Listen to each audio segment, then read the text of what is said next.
There was a man in the land of Uz, whose name was Job, and that man was perfect and upright, and one that feared God, and eschewed evil. And there were born to him 7 sons and 3 daughters. His substance also was 7,000 sheep, and 3,000 camels, and 500 yoke of oxen, and 500 she-asses, and a very great household, so that this man was the greatest of all the men of the east. And his sons went and feasted in their houses, every one his day, and sent and called for their 3 sisters to eat and to drink with them. And it was so, when the days of their feasting were gone about, that Job sent and sanctified them, and rose up early in the morning, and offered burnt offerings according to the number of them. For Job said, "It may be that my sons have sinned, and cursed God in their hearts." Thus did Job continually. Now there was a day when the sons of God came to present themselves before the Lord, and Satan came also among them. And the Lord said to Satan, "Where do you come from?"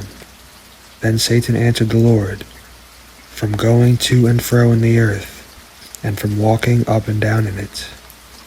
And the Lord said to Satan, "Have you considered my servant Job, that there is none like him in the earth, a perfect and upright man, one that fears God and eschews evil?" Then Satan answered the Lord and said, "Does Job fear God for naught? Have you made a hedge about him, and about his house, and about all that he has on every side? You have blessed the work of his hands, and his substance is increased in the land. But put forth your hand now, and touch all that he has, and he will curse you to your face." And the Lord said to Satan, "Behold, all that he has is in your power, only upon himself put not forth your hand." So Satan went forth from the presence of the Lord. And there was a day when his sons and daughters were eating and drinking wine in their eldest brother's house. And there came a messenger to Job, and said, "The oxen were plowing, and the asses feeding beside them, and the Sabines fell upon them, and took them away. Yea, they have slain the servants with the edge of the sword, and I only am escaped alone to tell you." While he was yet speaking, there came also another, and said, "The fire of God is fallen from heaven, and has burned up the sheep, and the servants, and consumed them, and I only am escaped alone to tell you." While he was yet speaking, there came also another, and said, "The Chaldeans made out 3 bands, and fell upon the camels, and have carried them away, yea, and slain the servants with the edge of the sword, and I only am escaped alone to tell you." While he was yet speaking, there came also another, and said, "Your sons and your daughters were eating and drinking wine in their eldest brother's house, and behold, there came a great wind from the wilderness, and smote the 4 corners of the house, and it fell upon the young men, and they are dead, and I only am escaped alone to tell you." Then Job arose, and rent his mantle, and shaved his head, and fell down upon the ground, and worshipped, and said, "Naked I came out of my mother's womb, and naked I will return there.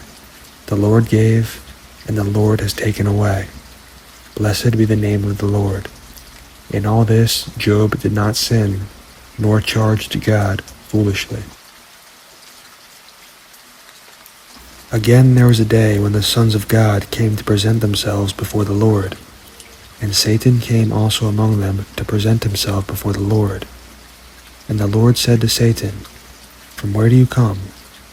And Satan answered the Lord and said, "From going to and fro in the earth, and from walking up and down in it." And the Lord said to Satan, "Have you considered my servant Job, that there is none like him in the earth, a perfect and an upright man, one that fears God and eschews evil? And he still holds fast his integrity, although you moved me against him, to destroy him without cause." And Satan answered the Lord and said, "Skin for skin, yea, all that a man has will he give for his life. But put forth your hand now, and touch his bone and his flesh, and he will curse you to your face." And the Lord said to Satan, Behold, he is in your hand, but save his life." So Satan went forth from the presence of the Lord, and smote Job with sore boils from the sole of his foot to his crown. And he took him a potsherd to scrape himself withal, and he sat down among the ashes. Then his wife said to him, "Do you still retain your integrity? Curse God and die." But he said to her, "You speak as one of the foolish women speaks. What? Will we receive good at the hand of God, and will we not receive evil?" In all this Job did not sin with his lips. Now when Job's 3 friends heard of all this evil that was come upon him, they came every one from his own place. Eliphaz the Temanites, Bildad the Shuhites, and Zophar the Namathites, for they had made an appointment together to come to mourn with him and to comfort him. And when they lifted up their eyes afar off, and knew him not, they lifted up their voice and wept, and they rent every one his mantle, and sprinkled dust upon their heads toward heaven. So they sat down with him upon the ground 7 days and 7 nights, and none spoke a word to him, for they saw that his grief was very great. After this Job opened his mouth, and cursed his day. And Job spoke and said, "Let the day perish when I was born, and the night that it was said, there is a man-child conceived. Let the day be darkness. Let not God regard it from above, neither let the light shine upon it. Let darkness and the shadow of death stain it. Let a cloud dwell upon it. Let the blackness of the day terrify it. As for that night, let darkness seize upon it. Let it not be joined to the days of the year. Let it not come into the number of the months. Let that night be solitary. Let no joyful voice come therein. Let them curse it that curse the day, who are ready to raise up their mourning. Let the stars of the twilight thereof be dark. Let it look for light, but have none. Neither let it see the dawning of the day. Because it shut not up the doors of my mother's womb, nor hid sorrow from my eyes. Why did I not die from the womb? Why did I not give up the ghost when I came out of the belly? Why did the knees prevent me, or why the breasts that I should suck? For now I should have lain still and been quiet. I should have slept, then I had been at rest, with kings and counselors of the earth, that built desolate places for themselves, or with princes that had gold, who filled their houses with silver. Or as a hidden untimely birth I had not been, as infants that never saw light. There the wicked cease from troubling, and there the weary be at rest. There the prisoners rest together, they hear not the voice of the oppressor. The small and great are there, and the servant is free from his master. Why is light given to him that is in misery, and life to the bitter in soul, who long for death, but it comes not, and dig for it more than for hid treasures? Who rejoice exceedingly, and are glad, when they can find the grave? Why is light given to a man whose way is hid, and whom God has hedged in? For my sighing comes before I eat, and my roarings are poured out like waters. For the thing that I greatly feared is come upon me, and that what I was afraid of is come to me. I was not in safety, neither did I have rest, neither was I quiet, yet trouble came. Then Eliphaz the Temanite answered and said, If we assay to commune with you, will you be grieved? But who can withhold himself from speaking? Behold, you have instructed many, and you have strengthened the weak hands. Your words have upheld him that was falling, and you have strengthened the feeble knees.